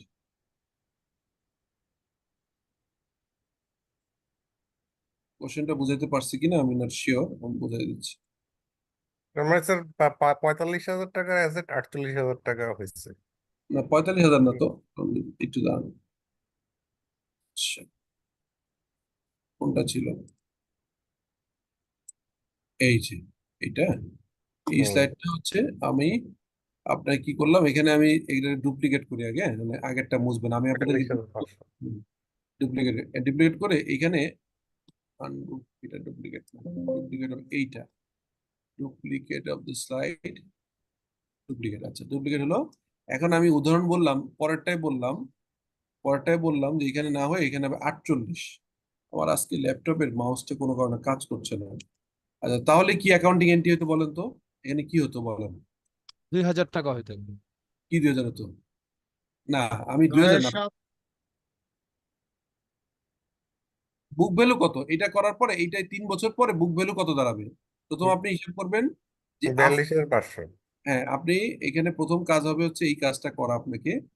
সবচেয়ে ভালো হবে হচ্ছে আপনি এইটার ক্ষেত্রে যে কাজটা করবেন সেটা হচ্ছে আপনি এই আপনি বলতেছেন যে এটা করতে গেলে প্রথম যে কাজটা করতে হবে, আফটার 3 ইয়ার্স, হ্যাঁ, 3 ইয়ার্স বুক ভ্যালু কত? বুক ভ্যালু, অথবা এটাকে আরেকটা নাম বলে ক্যারিং ভ্যালু, হ্যাঁ, বা এটাকে আরেকটা বলে হচ্ছে রেসিডিউয়াল ভ্যালু, যাই বলেন, রেসিডিউয়াল ভ্যালু, যাই বলেন, হ্যাঁ, রেসিডিউয়াল ভ্যালু। এটাকে বানানটা আমার ঠিক হয় নাই, রেসিডিউয়াল, হ্যাঁ, রেসিডিউয়াল ভ্যালু। এটা যদি হয় কত, আপনি 50,000 মাইনাস হচ্ছে 7,500, 42,500। তাহলে আমি পেলাম হচ্ছে ইকুয়াল টু 42,500, 42,500। ওকে, এটা হচ্ছে বিডিটি, এটা পেলাম আপনি। ওকে, তাহলে এখন আমার ক্যাপিটাল গেইন কত হবে? ক্যাপিটাল গেইন হবে হচ্ছে আপনার এই অ্যামাউন্টটা কত হবে? 7,500, সরি, এই 48 তো, 48 হলে 42,500 থেকে 48,000 হলে হয় হচ্ছে কত? 6,000। হ্যাঁ, 5,500। 5,500, 5,000, 5,500। 5,500 হলো আমার এখানে। এখন এইখানে আর নতুন করে এই আইটেমটা থাকবেই না, এটা জিরো হয়ে যাবে, এই লাইনটাই চলে যাবে। কেন চলে যাবে বুঝছেন তো? সুযোগ নাই তো, এটা কোনো আর কোনো এটা তো আমার অ্যাসেট ভ্যালু বাড়ায় নাই। হ্যাঁ, আমি 50-এর উপরে গেলে ওই অ্যামাউন্টটা নিব, 50-এর জি উপরে গেলেই অ্যামাউন্টটা নিব, 50-এর উপরে গেলে তাহলে এখানে আমার আলটিমেটলি অ্যাকুমুলেট ডেপ্রিসিয়েশন এই। তাহলে এইটাই হচ্ছে কাহিনী, সিম্পল, যেটা বলছিলাম যে আমি যদি 50-এর উপরে যাই তাহলে এটা অ্যাসেট বাড়াবো, আর না হলে অ্যাকুমুলেট ডেপ্রিসিয়েশন, একই কথা। এখন দেখেন অ্যাকুমুলেট ডেপ্রিসিয়েশন যখন হবে তখন ব্যালেন্স শিটের প্রেজেন্টেশন আমরা কি লিখি? লিখি হচ্ছে ওই অ্যাসেটটা ডেবিট লেস অ্যাকুমুলেট ডেপ্রিসিয়েশন। তো আমরা অ্যাসেট 50,000 লেস অ্যাকুমুলেটেড ডেপ্রিসিয়েশন যেটা হলো, তাহলে তো আমি আলটিমেটলি তো আমার ভ্যালু চলে আসবে ওইটাই, ঠিক আছে? সো এইটাই হচ্ছে আলটিমেটলি হচ্ছে অ্যামাউন্ট। ওকে, তাই আমরা এটা দেখলাম। তো আজকে আমি যেটা বলছিলাম, আমি কোনো কারণে ক্লাসগুলো 1 ঘন্টার বেশি নিতে চাই না, বাট এটা শেষ করতে পারিনি, এই অ্যাজটা একটু বড়। তো আপনারা যে শুক্রবার করে ক্লাস হয়, আর কি কি বার হয় আপনাদের ক্লাস শুক্রবার ছাড়া অন্য কোন দিন হয়? স্যার, আমাদের আর ক্লাস হয় রবি, মঙ্গল আর শুক্রবার। ও, তাহলে এই ক্লাসের বিসলিউশনের ইয়ে আছেন, সাজেদুল কি আছেন? স্যার, আমি তো জানি শুধু ফ্রাইডেতে ক্লাস, আচ্ছা, না আইএসআইএফআরএস না এর যে না ক্লাসটা। না, ওরাও অন্য অন্য গ্রুপের, ওই যে সিএফও কোর্সের ওরা। তাহলে এইটা যদি ইন বিটুইন মানে আমার ক্লাসটা একটু হচ্ছে যে আইএফআরএস এর যে ক্লাসের সংখ্যা একটু বাড়বে, কারণ আমি ক্লাসগুলো লম্বা সময় ধরে ক্যারি করি না, আর একটু সময় নিয়ে আস্তে আস্তে করি। তো আমরা নেক্সট ক্লাসে শুক্রবারই ক্লাস হবে, স্যার একটু কিন্তু যদি কথা বলতে দেন স্যার, বলেন। এটা হচ্ছে যদি আইএস 16 এর সাথে সাথে আমাদের যে আইএস 36 মেবি ইম্পায়ারমেন্ট, এবার দেখাবো ওটা আছে, ওটা আছে। এইটা আমি যদি আমি এই যে ক্লাসটা কন্টিনিউ কেন করছি, আমি আইএস 16 এর সঙ্গে একই সাথে সাথে নেক্সট ক্লাসে 36, আইএস 38 40 এবং 40 এবং হচ্ছে আপনার আইএস 36, 38 এবং 40 তিনটা একবারে শেষ করব নেক্সট ক্লাসে এটা সহ। তাহলে আপনাদের একবারে ইম্পায়ারমেন্টটা যদি মানে অ্যালাইন না থাকে তাহলে স্যার ওই মানে বিষয় যায় আর কি। আচ্ছা আচ্ছা ঠিক আছে। তো আমি ওই লম্বা সময় নিতে চাই না। একটা কোশ্চেন স্যার, আমার একটা বলেন, কোশ্চেন, বলেন, জাস্ট ছোট বলেন, একটা কোশ্চেন। বলেন, স্যার বলেন। আমার কোম্পানিতে অ্যাসেট আছে, ওইটা বেসিক্যালি ডেপ্রিসিয়েশন চার্জ করে এখন বুক ভ্যালু এসে দাঁড়াইছে 1 টাকা। হুম হুম তো স্যার এখন এই অ্যাসেটটা বেসিক্যালি আমার কি করা উচিত? আচ্ছা, এই ধরনের কাহিনী আমি 2003 সালে, আজ থেকে 21 বছর আগে, একটা মাল্টিন্যাশনাল কোম্পানিতে আমি ঢুকেছিলাম। মাল্টিন্যাশনাল কোম্পানিতে তাদের অ্যাসেট গুলো, অথবা আমি সুপারস্টার গ্রুপে 2014 সালে যখন ফাইন্যান্স ডিরেক্টর জয়েন করলাম, একই ঘটনা ঘটছে।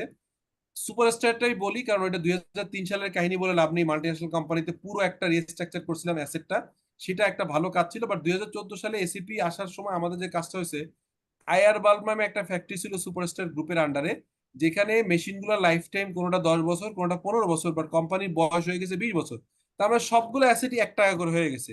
তো 1 টাকা হওয়ার কারণে যে চ্যালেঞ্জটা হচ্ছে, 1 টাকা হওয়ার কারণে অ্যাডভান্টেজ ছিল হচ্ছে অ্যাসেটের বইতে নামে আছে 1 টাকা, কিন্তু তো এখন দুইটা মেথড আমি ম্যানেজমেন্টকে প্রপোজাল করছিলাম। একটা হচ্ছে এটা রিভ্যালু করে কারেন্টে আসবে, আর একটা হচ্ছে 1 টাকাই রেখে দেয়া। তো এই রিভ্যালু করে যদি আনা হয়, তাহলে সমস্যা হচ্ছে অ্যাসেটের ভ্যালু তো বাড়লো, সঙ্গে সঙ্গে যে ক্যাপিটাল গেইন আসলো ওইটা কিন্তু ইনকাম স্টেটমেন্টে হিট করে না, এটা করে হচ্ছে ওসিআই থ্রু। আমি নেক্সট ক্লাসে দেখাবো, ওসিআই থ্রুতে চলে যায় হচ্ছে আপনার হচ্ছে এটি কোনো ইনকামে হিট করে না, এটা চলে যায় সরাসরি ব্যালেন্স শিটে, ক্যাপিটাল এই ক্যাপিটাল গেইন রিজার্ভ, অথবা হচ্ছে এটাকে হচ্ছে রিজার্ভ, রিভ্যালুয়েশন রিজার্ভ। এখন নতুন করে যদি 1 টাকার অ্যাসেটটা আবার ধরেন 100 টাকা হয়, তাহলে নতুন করে লাইফ টাইম ঠিক করে আবার যদি ডেপ্রিসিয়েশন চার্জ করেন, তাহলে ইনকাম স্টেটমেন্টে খরচ বেড়ে যায়। এই কারণে একটা চ্যালেঞ্জ আছে, সেই চ্যালেঞ্জটা আপনার কোশ্চেনটা ধরে রাখেন। এটা এক লাইনে অ্যান্সার দেওয়ার মতো না। আপনার 1 টাকা করে ভ্যালু রাখছে, এটাও খুব অন্যায় কাজ করেন, এটা করাই যেতে পারে। বাট উচিত ছিল আইএফআরএস ফলো করলে, যেদিন দেখলো যে অ্যাসেটের ফুল লাইফ টাইম চলে গেছে কিন্তু অ্যাসেটের স্টিল এটার ভ্যালু আছে, ভ্যালু টু ইউজ, তাহলে ওই সময় এটাকে রিভ্যালু করে রিভ্যালুয়েশন গেইনটা রেখে নতুন করে অ্যাসেটটাকে লাইফ টাইম ঠিক করে কয় বছরে যাবে সেটাতে ভাগ করে যাওয়ার দরকার ছিল। এবং ওই ইনক্রিমেন্টাল ডেপ্রিসিয়েশন চার্জ করলে ইনকাম স্টেটমেন্টে হিট করবে, সেটার থেকেও একটা কাহিনী আছে। সেটা হচ্ছে ওই আপনার ওইটার হচ্ছে যে অ্যাকুমুলেটেড ডেপ্রিসিয়েশনের সাথে অ্যাডজাস্টমেন্ট করা যায় হচ্ছে আপনার এই এই রিজার্ভে, সেই জিনিসটা আমি নেক্সট ক্লাসে বলবো। বাট ওটা আসলে উচিত ছিল, আপনি যদি বলেন মেইন উচিত ছিল হচ্ছে রিভ্যালুয়েশন করে এই এডিশনাল অ্যামাউন্টটা এনে ব্যালেন্স শিটের অ্যাসেটে একদিকে অ্যাসেট বাড়বে, একদিকে রিজার্ভ বাড়বে, আর সঙ্গে সঙ্গে আবার প্রতি বছর নতুন করে এই অ্যাসেটের ডেপ্রিসিয়েশন চার্জ হবে। দ্যাট ওয়াজ দ্য স্যার এইখানে স্যার দুইটা প্রবলেম আমি স্যার একটু আপনাকে বলে রাখি নেক্সট ক্লাসের জন্য। আমি নতুন করে আমার কোম্পানির ফিক্সড অ্যাসেট শিডিউল, মানে সরি পিপি শিডিউল করতে চাই, রেজিস্টার করতে চাই। আমার অনেক অ্যাসেট আছে যার 1 টাকা বুক ভ্যালু বা আরো অন্যান্য অ্যাসেট আছে। এইটার বেসিক প্রসিডিউর বা যদি কোনো ডকুমেন্টস দিতে পারেন স্যার আমার জন্য খুবই ভালো হয়। আর রিভ্যালুয়েশনে গেলে স্যার আমার তো রিভ্যালুয়েশন গেইন ট্যাক্স আছে, আবার সেটাও মেজারমেন্টের রিভ্যালুয়েশন গেইন ট্যাক্স হবে না, সেল না করলে ইনকাম ট্যাক্স অথরিটি কখনোই রিয়ালাইজ গেইন না হলে ট্যাক্স দিবে না, এটা নিয়ে ইস্যু নেই। বাট আমি যেটা তখন ডিফার্ড ট্যাক্স লায়াবিলিটি হিসেবে জাস্ট রেখে দিব। হ্যাঁ, ডেফার ট্যাক্সে আসবে। আচ্ছা, আরেকটা বিষয় আমি বলি আপনাদের, ডেফার ট্যাক্সও আসবে না, কারণ এটা তো রিজার্ভে ইয়ে যাবে, এটা তো কোনো আপনার গেইন আকারে আসবে না, এটা চলে যাবে সরাসরি ব্যালেন্স শিটে, অতএব ইস্যু না। আচ্ছা, এটা যেটা হচ্ছে যে আমি 2014 সালে যখন এই কাজটা করি, তখন এটা এককভাবে করতে পারিনি। এটা একটা ফার্মকে এঙ্গেজ করছিলাম, তারা এইটা টোটাল অ্যাসেট গুলোকে ফিজিক্যালি ভেরিফাই করে, কোন লোকেশনে আছে অ্যাসেট রেজিস্টার করে, তারপর অ্যাসেট ট্যাগিং করে নতুন করে এটাকে রিভ্যালু করে একটা একদম চমৎকার রিপোর্ট করে দিয়েছিল। এই কাজটা আবার আমরা ইজিসিবি নামে আরেকটা কোম্পানিতে আমরা রিসেন্টলি করলাম, এবং আরেকটা ফার্ম হাওলাদার ইউনুস তারাও করলো। এই কাজগুলো এককভাবে আপনারা করলে করতে পারেন, কিন্তু সেই করার মতো total technical knowledge, IFRS knowledge, domain knowledge, deferred ট্যাক্সের নলেজ সবকিছু নিয়ে করা কঠিন। আর এই ডকুমেন্ট গুলো আসলে ওইভাবে আমার হাতে নাই, দিতে পারবো না। আমি থিওরিটিক্যালি বলে বুঝাই দিতে পারবো, বাট আমার ধারণা যদি আপনার অর্গানাইজেশন ভালো হয়, যদি চায় যে ম্যানেজমেন্ট কাজ করতে, খুব নমিনাল একটা ফি দিয়ে হলেও আপনি একটা কনসালটেন্ট নিয়োগ করে করলে বেটার হয়। আপনি যদি করতেই চান, নেক্সট ক্লাসে কি কি করতে হবে বলে দিব, কিন্তু কোনো ডকুমেন্ট এই মুহূর্তে আমার কাছে নাই। হ্যাঁ, তো এই হচ্ছে কোশ্চেন। তো আমরা নেক্সট ক্লাসে ইনশাআল্লাহ দেখা হবে। হ্যাঁ, আমরা জি বলেন প্লিজ। স্যার একটা কোশ্চেন ছিল স্যার, ছোট্ট একটা বলেন জি, বলেন বলেন। স্যার, যে আমার কোম্পানি হচ্ছে দুইটা প্রায় 1 কোটি টাকার দুইটা মেশিন নিয়ে আসছে এই ফাইন্যান্সিয়াল এর শুরুতে। হ্যাঁ তো যেটা হচ্ছে এখন পর্যন্ত এটা ইউজ